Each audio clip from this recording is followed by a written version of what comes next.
Hello and welcome to the local campaign helping voters make an informed choice in the upcoming municipal election. I'll be your host this evening, Jeff Pickle. Tonight we have the Waterloo Regional Council debate for Cambridge.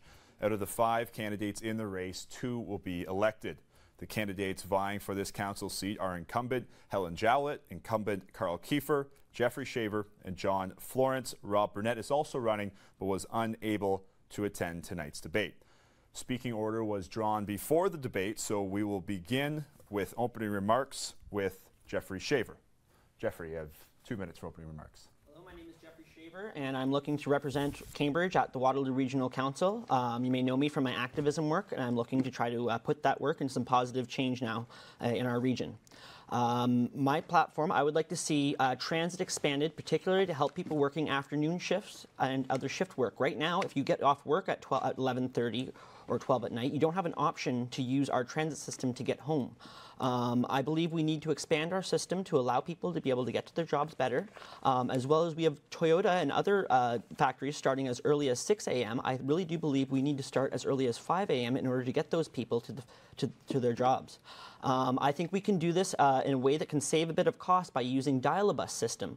Dial-A-Bus allows you to pre-program on your phone an hour before using the transit system where you're going to get on and off, and it allows us to more customize the routes to better serve where you're going to be.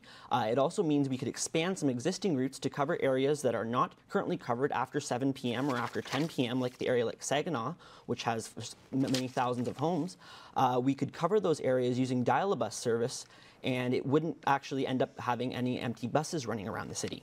I also believe we need additional resources put towards mental health workers with the specific goal of trying to avert people getting evicted from their homes. If a person has a home, we need to do everything we can to assist that person with mental health help in order to keep them in their home. If we don't, it's a lot harder to get them into new housing after they've been kicked out.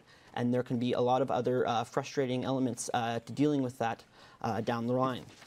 So my name is Jeffrey Shaver. Please check out to jeffreyshaver.ca, and I'm running to represent Cambridge at Waterloo Regional Council. Thank you, Jeffrey. We'll now have the next opening remark by HELEN. Thank you, Jeff. Hello, everyone, and thank you, Rogers, for inviting us here this evening. I also want to say hello to Greg and Jeff for this opportunity. I do appreciate it. My name is HELEN, and I've represented our community for Cambridge up at the region of Waterloo for the last 4 years. However, many years before the election, I represented our community on many boards, which were situated to assist in the prosperity and wellness of Cambridge. While campaigning in 2014, I had expressed interest in achieving tangible goals while simultaneously prioritizing the needs and wants of our constituents. A critical first goal was to build strong and respectful relationships with the city, regional staff, councils, and constituents. I believe that my open and honest approach has positioned us in Cambridge to be better heard by my colleagues at the region. I am able to debate respectfully and support and assist what matters most to our community. Between 2014 and 2018, I attended City Task Force committees, Cambridge caucus meetings, met with the City of Cambridge staff regularly, and attended council when able. I have been accessible to the people of my community and council colleagues, connected concerns with staff and/or council as required, and continue to inquire and advocate on behalf of Cambridge. During my first term, I put forth a motion to provide Cambridge with delegate planning authority. This motion took great collaborative work by our city and regional staff. Kitchener has had this authority for over 30 years, and many believe not having this authority meant potential investment was impeded. I witnessed, when I was chair of CTT, the previous iteration of economic development, and my motion was put forward on June of 2017. I continue to work hard for this community, and I'm appreciative of being elected the first time and hope I can serve your needs again the second time around in 2018. Thank you. Thank you, HELEN. Up next will be Carl Kiefer. Good evening, and thank you too to Rogers for putting this on tonight. To my fellow Cambridge residents, in addition to working in our community as a financial advisor for over 30 years, I have served you on Cambridge City Council for 23 years and a regional councillor for the last 4 years. This election, we need strong leaders to face a new set of challenging and complex issues. I refuse to rest on my accomplishments or to take advantage of the temptation to divide the community on key issues. Instead, I promise to once again bring together the people of Cambridge to find balanced solutions. Together, we can continue to make a difference. Together, we continue to champion your needs, your issues, and your concerns. Together, we can continue to influence positive change on your behalf. Together, we can continue to promote and protect your interests. On October 22nd, please resist the urge to be divided and come together for Cambridge. On October 22nd, please vote Kiefer for Regional Council. Thank you. Thank you, Carl. Up next will be John Florence. Hi, my name is John Florence. First of all, I'd like to thank Jeff and Greg and Rogers for the opportunity to speak with you this evening. I think that one of the things you'd like to know when you're voting is a little bit about an individual. I'm a lifelong resident of Cambridge. I've been in business for 45 years, along with my son Ben, a business known as Florence Signs and LED. We're located in the heart of downtown Cambridge in Galt. I was 4 years a minor sports coach, 6 years youth sponsor, community policing diploma I received, and also this spring took training in drug abuse and drug awareness through St. Mary's Counseling. I'm well prepared as a former city councillor. I understand the workings of government. I'm very concerned, like a lot of the residents, about what's happening as far as SIS sites, community safety, vagrancy, people standing at the corners begging. I think some of our existing laws need to be better enforced, and there's a lot of problems that need to be addressed. And I think that as a citizen, we should have more opportunity to express our opinions as to what's happening, whether it's the LRT coming through Preston or whether an SIS site's supposed to be located up the street from where you live. These are important issues, and not to mention taxes. We're one of the highest taxed areas in North America per individual, and our money needs to be better spent. Thank you to the candidates for those opening remarks. We will now get into the question and answer portion of our debate. We're going to begin. The first question will go to Helen, but before we get into that, I would like to introduce the Cambridge Chamber of Commerce President, Greg DeRocher. Greg is going to get things going with the first question. Thanks very much. I want to congratulate the candidates first and thank you for putting your name forward, but also thank you for taking time out of your busy schedules to come here and help us convey the message to our voters in Cambridge on the importance of getting out and voting and selecting a candidate of your choice. I'm going to give you maybe a simple question to start off with. Do you think our core areas in Cambridge are healthy and successful? And if not, what would you do to change that? Well, yeah, we can begin with Helen. Thank you. I believe that our core areas ebb and flow. They don't seem to all be successful at the same time for different reasons. I do believe that there's some significant initiative and effort that needs to be made in our Galt core right now, and I'm a Hespeler girl. But I do have to admit that there are some things we have to do to re-engage the community into the core. That's part of the challenge, and certainly, as alluded to by Mr. Florence, we've got some significant homeless, addiction, and mental health issues in our core that seem to be concentrated there. So I believe that there are many things that we can do.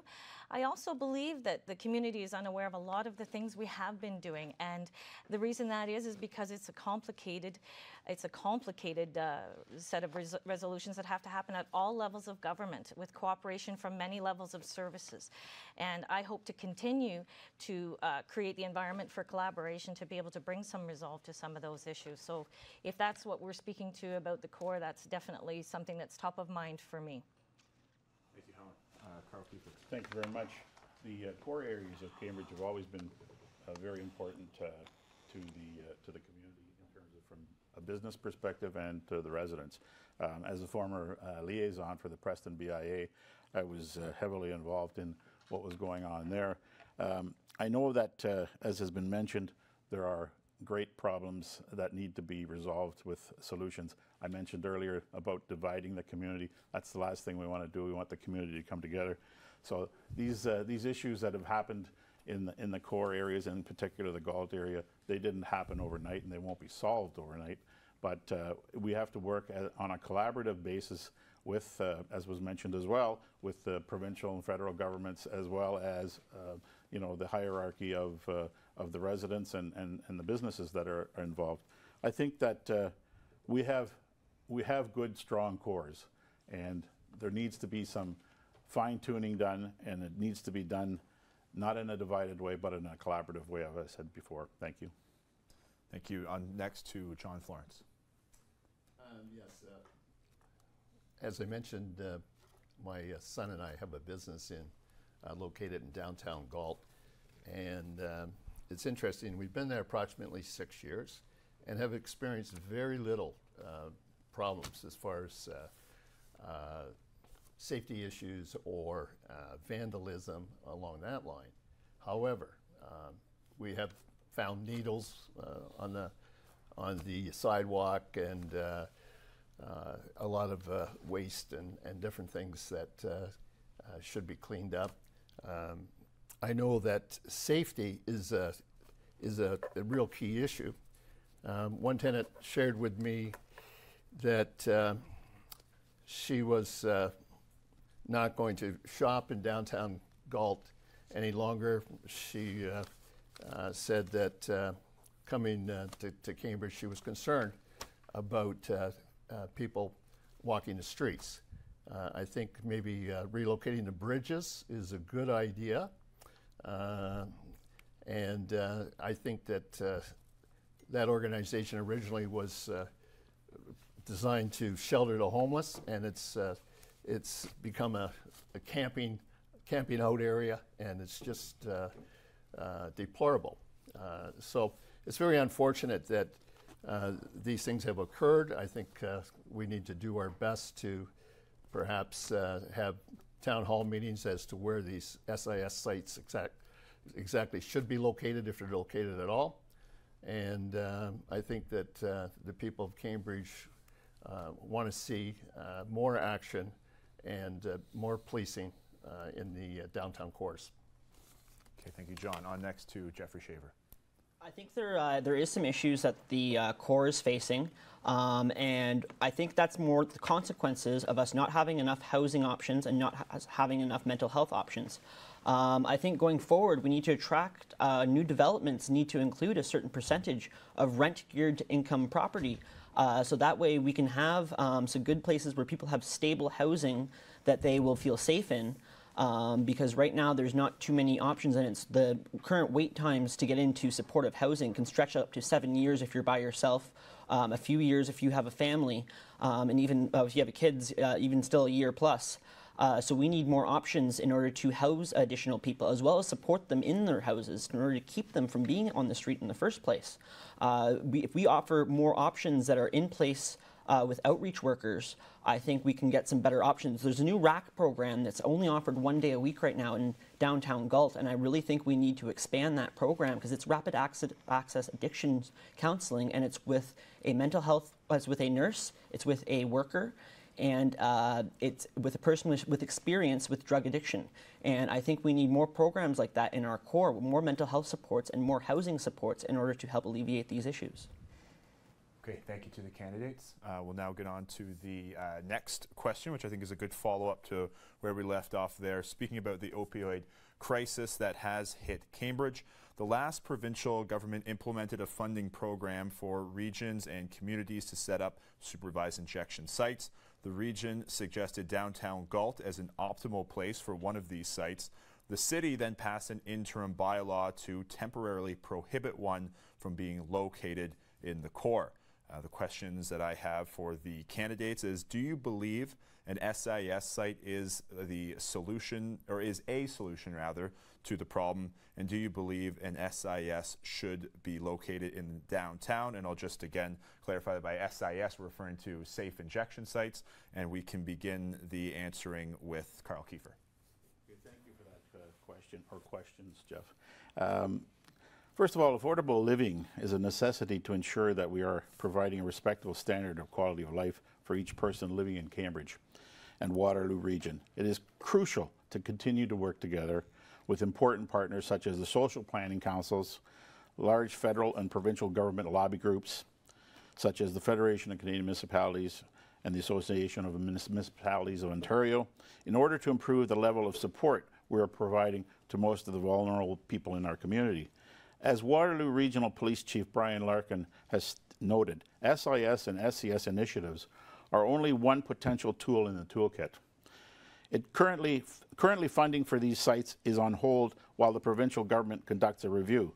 However, after listening to stakeholder groups in Cambridge, it is important to realize that the SIS and SCS in core areas may not be the right solution for Cambridge. Nevertheless, I believe that we must work together to find an agreeable, multi-pronged approach that is considerate of all stakeholders and the overall integrity and safety of our community. As a member of the Waterloo Regional Police Services Board, I will work with my colleagues to ensure that we have adequate policing in the core areas as well to provide some of the issues or solutions to the issues. But as I stated before, this problem didn't happen overnight and it won't be solved overnight. Thank you. Thank you. On next to John Florence. I think the problem is, folks, that yes, the problem has increased over the last 4 years. So I'm not exactly sure what our regional reps have done to try and resolve the situation. I know that most of the emails that I've received so far have to do with SIS sites, and the people of Cambridge are not in favor of an SIS site anywhere in Cambridge. And as your regional rep, I would provide town hall meetings to discuss issues that are of importance such as this. But more importantly, I think that what we need to do is have some recovery, mandatory recovery, counseling programs, support the existing services that are in our community to deal with people that are drug addicts. And I think that vagrancy, vandalism, and a lot of these other issues are all tied together. And as you well know, over the last 4 years, these problems have increased, not decreased. So if we're elected, and when elected, I'll do my very best to address these issues on your behalf. And I'd like to say kudos to the City of Cambridge for standing up against the region. We need to do more of that. Thank you very much. Okay, thank you. Now on to Jeffrey Shaver.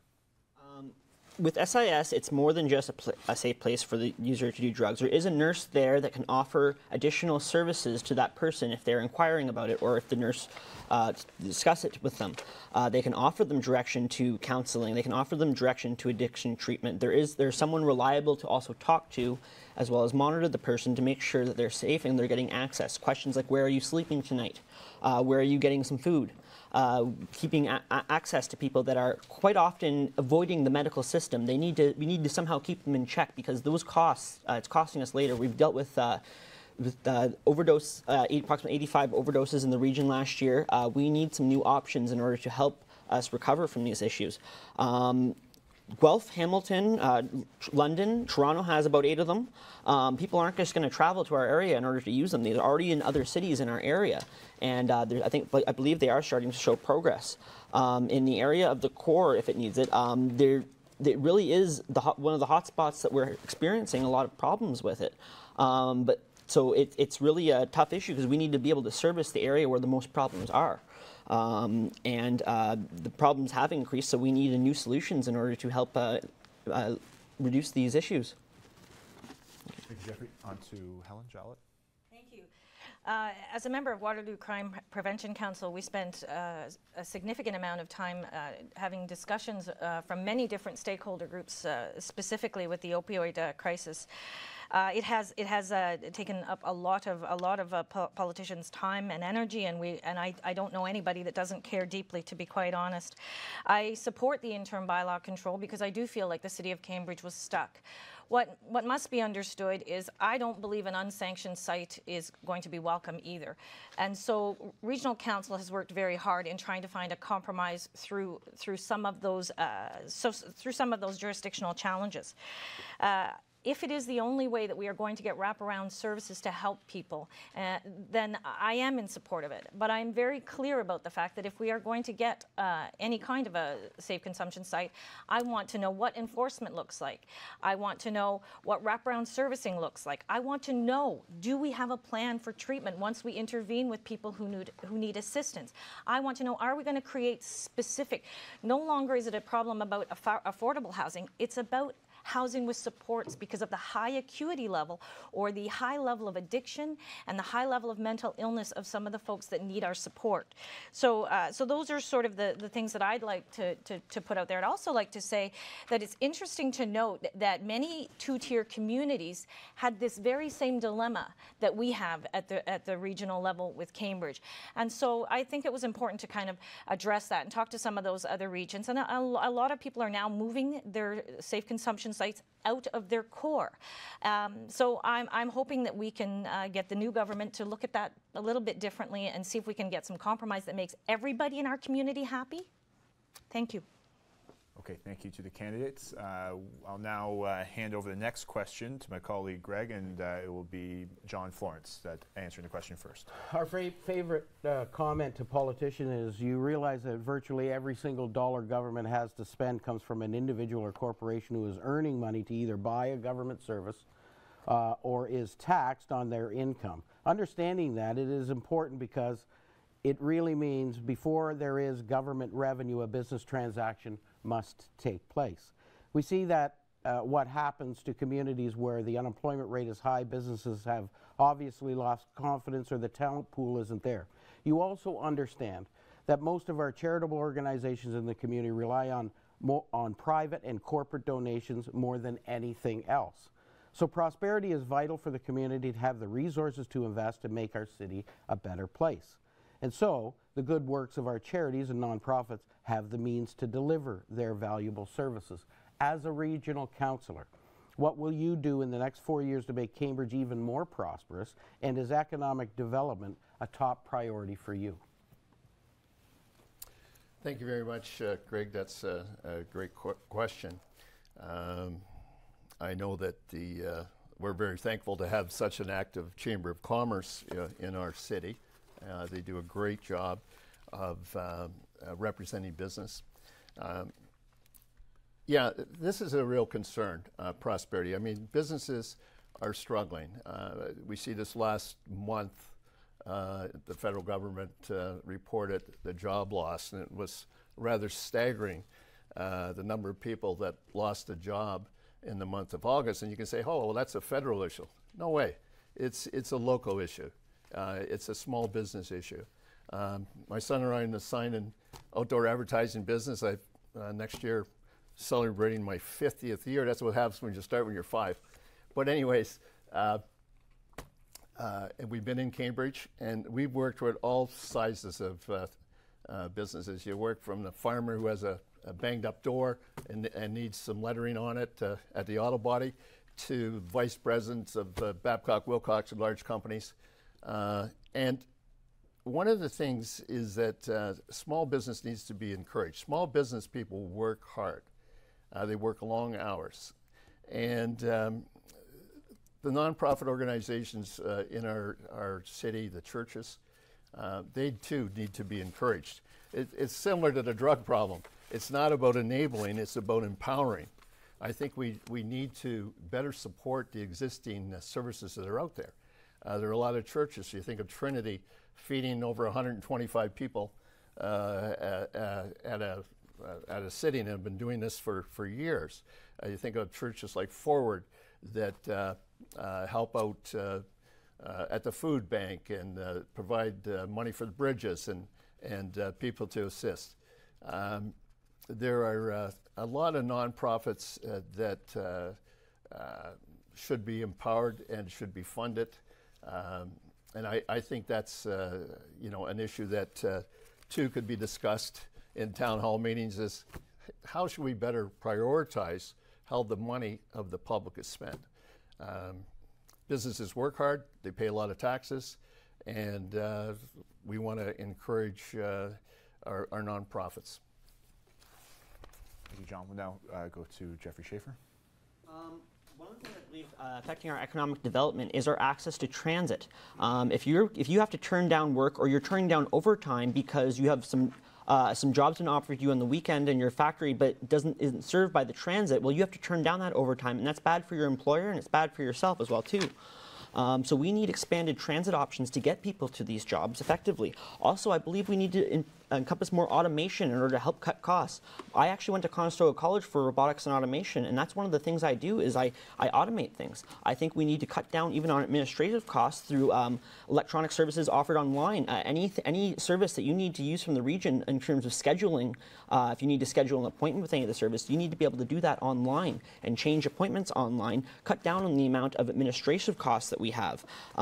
We need automation, for instance, like the dial-a-bus service too I was talking about, where we're using technology in order to not spend on 2 buses, but spend on 1, and it allows us to save a little bit of money that way to help keep taxes low. So I think automation is going to be a key thing going forward, that we can help our region effectively spend our money the best way we can. Thank you. Now on to Helen Jowett. Thank you, Jeff. As a business owner for 25 years in the field of human resources, I'm acutely aware of the connectivity between jobs and prosperity. As chair of the Chamber of Commerce at one time and CTT in private boards, I was allowed the opportunity to be elected by my peers as the chair of economic development for Waterloo Region. 10 of the 25 non-residential permits in the region went to Cambridge. Our growth is solid. We are still investing, and I'm proud of that work. I'm proud of the work that staff has done here. I was able to ask a very tough question of our provincial candidates. I asked them to consider what they were going to do about the fact that for the first time, participation rates of employment in the public sector have outpaced the private sector. I'm absolutely concerned about the taxpayers' burden. I'm absolutely concerned, and always have been, about jobs in my community. Thank you. Now on to Carl Kiefer. Thank you very much, and thanks for the question, Greg. I mean, I'm going to bundle a couple of things together into my reply.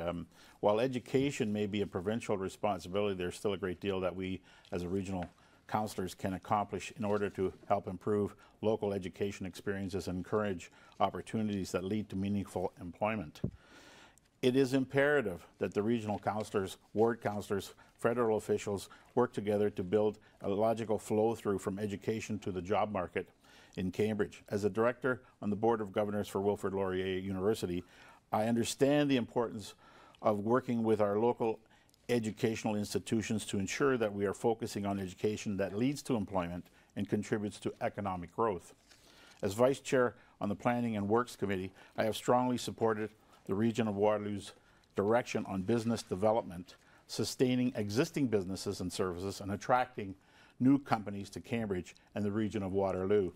I believe that leveraging efficient use of the resources available at the Economic Development Office, combined with a strong relationship with our local chambers of commerce, will continue to yield positive results.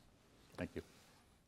Okay, thank you, candidates. We will now get into the next question, which we will begin the answers with Jeffrey Shaver. The question: Regional Council has responsibility over police and EMS. Do you think our emergency services are funded appropriately? Do you think they have adequate resources to serve our community? Again, we'll begin with Jeffrey Shaver. I think we do need some additional resources for our police and EMS services. There definitely needs to be a lot more issue on training. I know I personally had some experiences that could have been resolved with some training. However, one thing I really want to focus on is equipment. There's been some recent cases, including an incident with an officer a few years ago that involved that they didn't have a taser with them, and it involved a shooting with an officer that doesn't have a taser. We need programs like this to have frontline officers have the proper equipment to deal with their job. And also, one issue I have with is the lack of cameras. We need to also look at police camera systems, because that can also help them do their job more efficiently, as well as cut down on inefficient complaints. It also makes accountability go way up too. So one of the things I think we need to look at is helping the police install camera systems for their vehicles and their officers in order to also help them do their jobs better. Thank you. Now to Helen Jowett. Thank you. So I guess we're going to deal with the police. The emergency services, I believe we're on a fairly good trajectory to respond to their needs, and it's been measured quite adequately.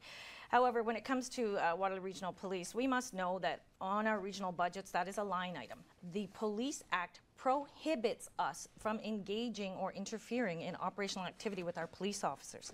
That being said, I will tell you that since 2010, we have only increased our police count through attrition. We do not have new beat cops. I believe community policing needs feet on the street. They need the feet on the street. We don't have enough resources. The resources that we do have are frustrated. They're frustrated because they don't have enough people. They're frustrated because they're working overtime and they're tired. And they're frustrated because when they do arrest people, it goes to the Crown and they are immediately plea bargained and released. So they're not sure, you know, we're sitting in a bit of a stuck position, and I think we have to start really tearing apart some of the systemic problems we have. So definitely taking a look at that Crown, and then of course the Crown says the jails are full, so let's start analyzing how we can do a much better job of the systemic challenges in front of us. Thanks. Thank you. Now on to Carl Kiefer. Thank you very much, and thanks for the question.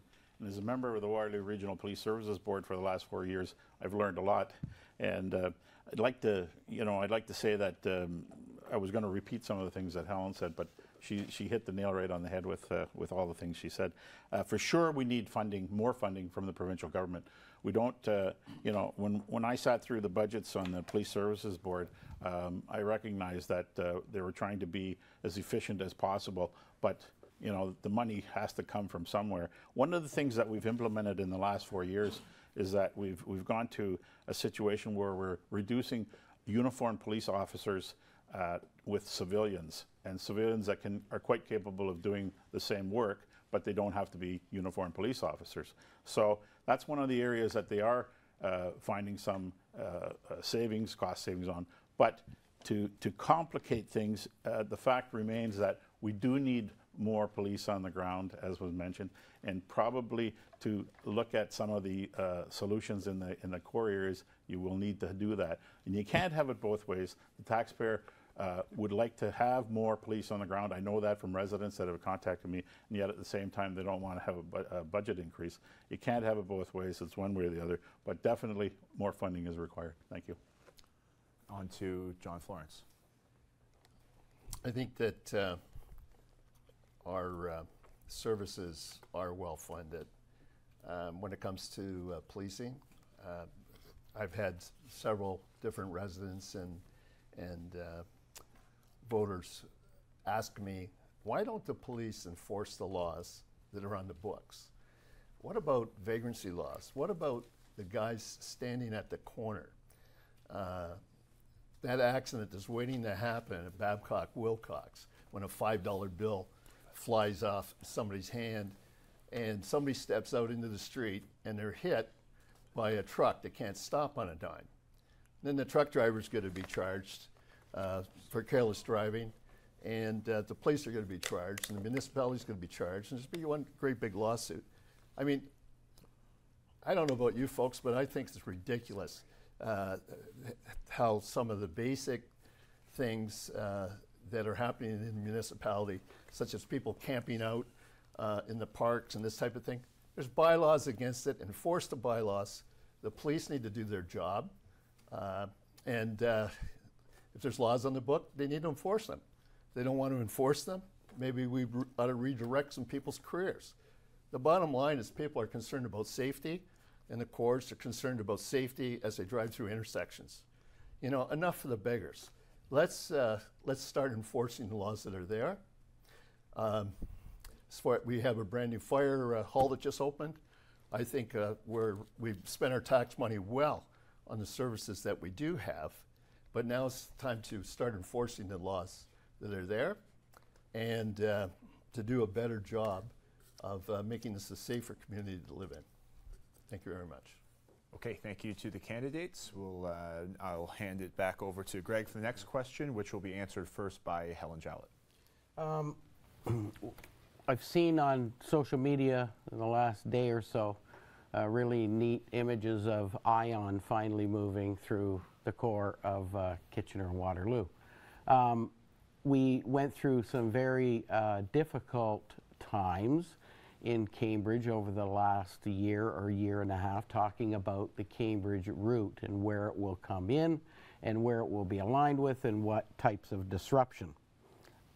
You all know that I'm the eternal optimist. However, the provincial and federal governments both have committed large amounts of infrastructure funding off into the future, of which none of it pertains to the extension of ION into Cambridge. When will this come? Do you think it needs to come? And what would you do to help make it come? Or do we even need it? So, Greg, my motivation for LRT is the frustration that we are paying for a very expensive service and receiving something quite marginalized. I keep pushing the debate and the question because I want to know whether we are going to get our money back or get some kind of a discount or get a train. I know that we had our LRT folks come out several times and we had lots of good conversations, and I think that this regional council did a great job of saying, okay, so if this is the contentious part, this corner, then let's get the feasibility study done on before the corner and after the corner and try and work through the semantics of the Eagle and King corner. So I am proud that we're pushing this debate forward. I don't know. I don't have a crystal ball. I don't know whether it's coming, when it's coming, but I will tell you that I will commit to continuing to push the question forward for Cambridge constituents so that we are getting a look at whether we should be paying for this or not. Thank you. Now on to Carl Kiefer. Thanks for the question, Greg. And let me just say that it's been controversial, to say the least, and of course, me living in Preston and being from Preston, it's kind of an interesting topic.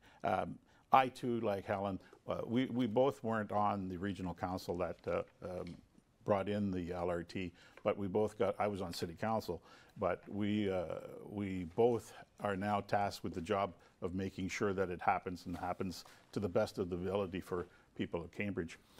As a sitting member of the Rapid Transit Committee and Vice Chair of the Planning and Works Committee, I've been working hard to balance stakeholder concerns and to contribute to the development of the LRT Phase 2 route for Cambridge.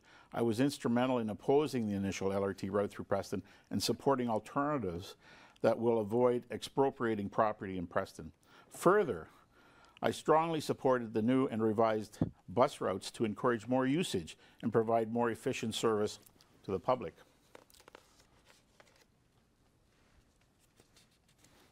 Sorry. Premier Ford recently made the decision to abandon high-speed rail connecting the main corridors of Ontario. However, I believe that this is a positive opportunity to instead focus on reliable two-way GO service to and from Toronto. A significant number of people travel from Cambridge to Toronto for work on a regular basis. These hard-working Cambridge citizens often have their commute complicated by highway traffic accidents and poor weather conditions.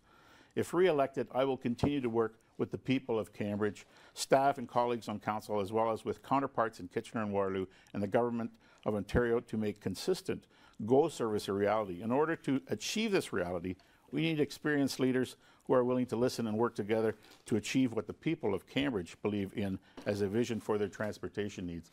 And to answer your question about the timing, Greg, I would say, and some of the people at the region aren't going to like this, but I'm going to say 20 years because I've watched the evolvement of the LRT in the KW area, and it's taken 20 years to now, and just now we're going to see the LRT roll out in their particular cities. So I say 20 years. Thank you. On to John Florence. Yes, folks. I think the LRT was a bad idea in the beginning. I think as a regional rep, it would have been my responsibility over the last 4 years to keep in touch with the residents, to let them know how things were progressing. As you well know, where are Bombardier's trains that were promised. This thing was supposed to be on the rails a year and a half or more ago. And it's always entertaining to read the excuses that the region comes up with for not delivering on the services that it's costing us millions and millions of dollars. I would have voted no for the LRT, and perhaps more importantly, kept you informed every step of the way what was going on. This thing was 20 years in the making, but it was focused, as far as I'm concerned, on the wrong infrastructure needs. It should be our sewers and streets and the things which aren't anybody's legacy project, but rather taking care of the hard services that municipalities are supposed to be doing. As far as the LRT, I'm not disappointed at all, if my colleague is correct, that it may be another 20 years. I think we should stop the LRT with the Kitchener-Waterloo situation. We could use small buses, airport-sized buses, or it could run to the top of Sports Hill, a Sports World area, and use small buses, because small buses are functional and can get around and put people where they need to go, not a railway track that goes from A to B or B to A. But I am in favor of the Milton, Cambridge extension to Kitchener-Waterloo. I think that's important, and that's where my money and my emphasis would be on. Thank you. Now on to Jeffrey Shaver. The LRT is going to be a big tax cost to us, and we need to carefully plan a proper route through the city, and it may take a little more time to do it. But I do believe that the LRT will be a good thing for Cambridge. We have a lot of high-tech development going to Kitchener and Waterloo in support for the universities that are there. Well, we need to try to bring some of that development into Cambridge, having a rapid access to transportation to bring you back and forth to work between there and Cambridge. I think will be a good thing for our community, and will help us also develop large condo and apartment towers that can be properly serviced by a good transit system. I think that we do need to look at other transit to the other cities. Right now, if you try to get to Hamilton, you only have 2 options to get a bus to Hamilton right now. So it's not just going to Toronto that we need to look at for bus services right now. If you want to go to Brantford, you have to go to Hamilton first, because there's no direct bus service that we can get there. So we also need to look at what we can do to push for additional travel to the other cities in our area, because there's people that work between them that could potentially be using these services, but we don't have them right now to offer. The GO line to Toronto it does need to be a priority, because there is a great deal of traffic on there that I think it will relieve, and it will be a service that would be greatly used. It is something I do believe we need to push for. But we also need to make sure our transit is servicing the industrial areas of town, so people working in Cambridge can actually use the system to get home, and use it up until, if they're working afternoon shift, actually be able to use the system to get home from an afternoon shift, be able to actually get there in the morning for 6 a.m. starts, which some larger places like Toyota have.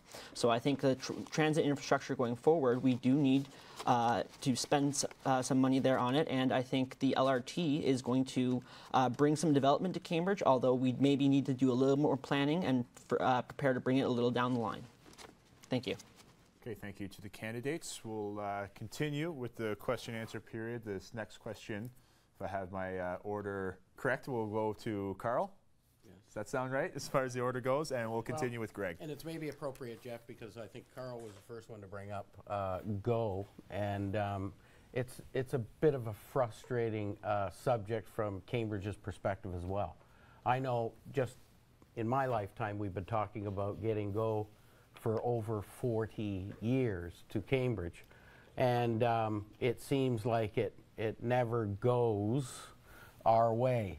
Of late, I think the provincial government, the outgoing provincial government back in the spring, laid out a plan to connect with the Guelph line.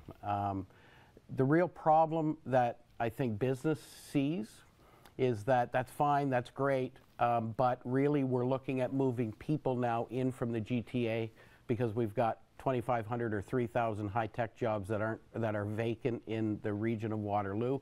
We need people to consider moving into this area.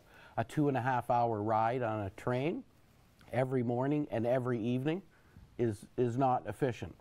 The Milton line, we know, is 61 or 64 minutes into Union Station, but that's the south line, and that's using the south line through Milton. How are we going to convince government? How are we going to convince the federal government to ease the regulations on the use of those rail lines so that we can use some of the capacity on that south line to get GO service from Milton, just from Milton to Cambridge? It's only 17 kilometers.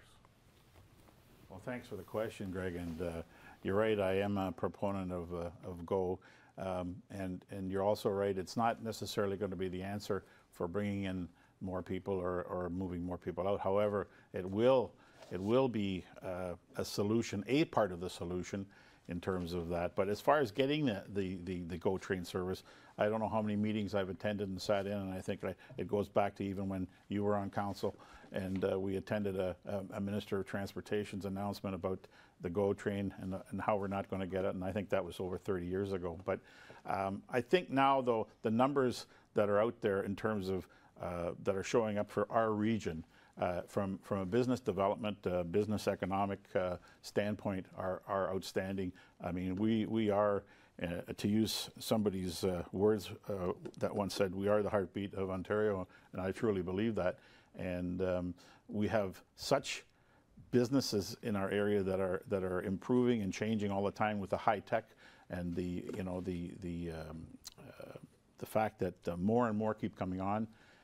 I think that we need to put more pressure on the provincial government through our members of parliament, provincial parliament and federal, to make them aware of the fact that the economy thrives on business, and people's jobs are really, really important. So to do that, we need to have a solution for the transportation system. And the sooner the better in terms of GO, the sooner the better, though, in terms of maybe some more, and I know some people won't want to hear this, but highways that could possibly link some of the areas that you were speaking of. It's an ongoing problem, and I think it needs to be addressed, and hopefully the existing government, provincial and federal governments, will face it head on. Thank you. Thank you. Now on to John Florence. Yes, I think one of the key issues is that you have to have strong representation. We're fortunate, I think, in this area that now that we have a conservative MPP, and we obviously have a conservative provincial government which can make decisions, then we ride with that, whether you're of a different political persuasion or not. It's important that we exercise our rights to speak out on behalf of the citizens of Cambridge. I'm thinking that town hall meetings are a great thing. 4 years ago, I was one of the few people talking about town hall meetings, and now it's happening. And some of the mayoral candidates, the regional chair candidates are hosting town hall meetings. Go out to one. Share your thoughts on the LRT. Share your thoughts on what route it should take if it does come through Preston, or if it should happen at all. Share your thoughts on the GO train or GO buses to Toronto. It's very convenient. If you've ever gone to the Air Canada Centre or whatever the new name is, it's pretty neat that you can get on in Oakville and go right underneath the stadium. That's pretty cool. And for the future, for our kids and grandkids, for transportation, for jobs and filling the vacancies that a lot of the businesses in the area have, I think it could be a real asset. So I think we need to work hard at lobbying our governments to pursue this route and better our transportation. Thank you. Okay, thank you. Now on to Jeffrey Shaver. We need to make more connections to other communities, and yes, the GO train, I think, would be a great asset to Cambridge. We do need to push for funding on that. I know there was some funding promises made towards the Kitchener line previously, but we need to look at what we can get to extending that connection to Milton. I know it is currently serviced a lot of industrial traffic on there, but we need to look at what we can do to alleviate that in order to hopefully push to offer that service. It is a provincial mandate, but we still need to be calling on them to offer that transit option for us, because we need more connections to our other cities. I also mentioned how Hamilton only has 2 connections a day via bus. So if you have a job that you want to get to there, it can be quite frustrating, or for any services you need to get to Hamilton. And same goes for Brantford. There's not really too many good transit options for that. So I think transit, we need good connectivity in order to keep our economy flowing, because we need to actually get people to their jobs and get them effectively. Right now, with our transit options, like I say, even getting them to their jobs in afternoon shift can be a trouble if our transit system doesn't match and be able to offer people the ability to get to work no matter what time their shift is. Thank you. Thank you. Now on to Helen Jowett. Yeah, so it looks like a lot's been said already. I can tell you I'm a big proponent of GO Train. I know we need GO Train. I think it's pretty clear that a growing community like ours should have had it quite some time ago, even because of the geographic convenience of the location for us in between the 2 super centres of London and Toronto. I will tell you that I went to an AMO conference and I made an appointment with Minister Del Duca. And at the time, the City of Cambridge had done a great job helping prepare a significant report. And I didn't read the report. I slid it across the table and suggested that he understand that we feel like an island right now. We feel trapped because the 401 was being congested. We feel trapped because we don't have mass people moving tools in our toolbox. And I thought he, did some good listening, but I will tell you, I'm doing what I can. I hope that we can continue to talk to the people that have the power to be able to make a decision like this, because I think it's very important to us. Okay, excellent. And we've made our way through nearly an hour now already, so we're going to begin with closing statements. So we're going to start that process with John Florence. Well, thank you, ladies and gentlemen, for tuning in. It's been a pleasure to be here with my colleagues, and that's what good government's all about, isn't it? It's what democracy's all about. It's sharing ideas and trying to best represent those ideas at the regional government. I think that one of the problems that we have in the region is that unlike some areas, Cambridge is one of the few where we actually elect representatives directly to the region without sitting on city council. I've sat on city council. I know Carl sat on city council. And it's frustrating sometimes to have to deal with Big Brother and not have enough support to make your views known. So I think that I could really represent the people of Cambridge well. I'm hoping that you select your favorite here tonight and that you will consider keeping one of your 2 votes for me. I've been a businessman. I've lived in the community my whole life. I'm interested in seeing it prosper. I'm interested in seeing it become more safe. And I would just love the opportunity to try and serve you better. So I would hope that on October 22nd that you would contact me by voting for me. And you can contact me in the meantime through John Florence now@gmail.com or on Facebook or on my website that's presently being developed. And I would hope that you would share your views and let's work together to make this a better region.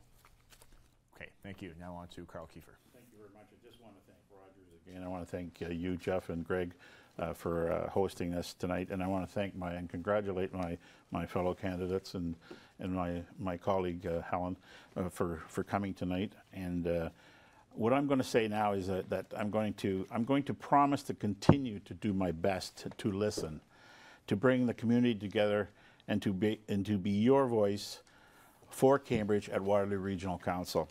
I will work together with you to find solutions. I will not play on fears or seek to divide the community. Please reach out to me and share your ideas and concerns. I love coffee, and I love to meet people face to face. So, you know, just give me a ring. On October 22nd, we need to once again stand together for Cambridge. Please stand with me. I humbly ask you to vote for Kiefer for Regional Council. Thank you very much. Thank you. Now on to Helen Jowett. Thank you. Thanks again to Rogers for the opportunity this evening, and certainly to Jeff and Greg. You've been great hosts. I'm proud in my first term to have been appointed by my peers as Chair of Economic Development and Chair of Grand River Conservation Authority. I believe that the two roles together taught me about balancing investment, development with the preservation and protection of the important asset, our Grand River, in this community. I sat on general committees and other committees as needed, and certainly ad hoc appointments by invitation. Because of my previous business background, I was able to bring a different perspective, and I felt it was very much welcomed. I'm proud of my ability to respectfully ask questions that can direct change, perspective, and bring about collaborative discussions. My role is a serious one, and I prioritize the way by way of strategic thinking and impact awareness in the moment and for the future. The opioid crisis has demanded and received a great deal of time and attention. I have worked with as many people and contacts as possible from the different perspectives and community stakeholder groups in order to begin where we can together. Knowing we had limited resources, I led a community-based initiatives such as that of the program from Conestoga College students of social services, nursing, and policing to assist us as we navigate through the homeless, mental health, and addiction concerns. I have worked with regional staff and council and city staff and council as often as possible to find resolve in the smaller and more significant ways available to us. I have engaged my regional council peers in coming to our community to understand our unique challenges, and they have agreed. I have toured tent cities, gone to the bridges often, hung out with lots of police. I believe I have worked hard on behalf of my community, and I would like to continue to do so. There is much work to be done. Thank you for allowing me this opportunity to serve your needs at the region in 2014, and please consider voting for me again on October 22nd. Thank you. Okay, thank you. Now on to Jeffrey Shaver. Thank you. My name is Jeffrey Shaver, and I've been known for my advocacy work, and I have been out to some of the sites, and I've cleaned up. I've been helping with various groups, cleaning up about 10 or so sites in the last few months that we've gone to former homeless camps and cleaned them up. I think we need some options to actually house these people and give them mental health supports in order to keep them in that housing so they don't end up in a vicious cycle of being back out on the streets again. We need to look at how we're accessing the Rapid Access Addiction Program, and if we can actually expand that and offer daily access to that service, because I think that is a key service that is doing a lot of good in our community. I really want to see automation be put into place in order to save us some money. Various regional services, I'm sure, can be automated using computer services and web applications that can offer better delivery and better response and communications with our residents. I think that the transit really does need to be expanded to allow people working shift work to use the system properly. It will cut back on a lot of our traffic concerns, I believe. Right now, if you're working early in the morning, you have no choice, and that puts you on the road in the afternoon when we have the most problems, as well as the people going to their afternoon shifts that can't use it to get home, so they also have to drive to work, and they can't use our bus system. So I think we need to expand those programs in order to offer the region good services that we can continue to grow and develop. My name is Jeffrey Shaver. My webpage is jeffreyshaver.ca. You can best reach me on Facebook, and I'm looking to represent Cambridge as a strong voice on regional council.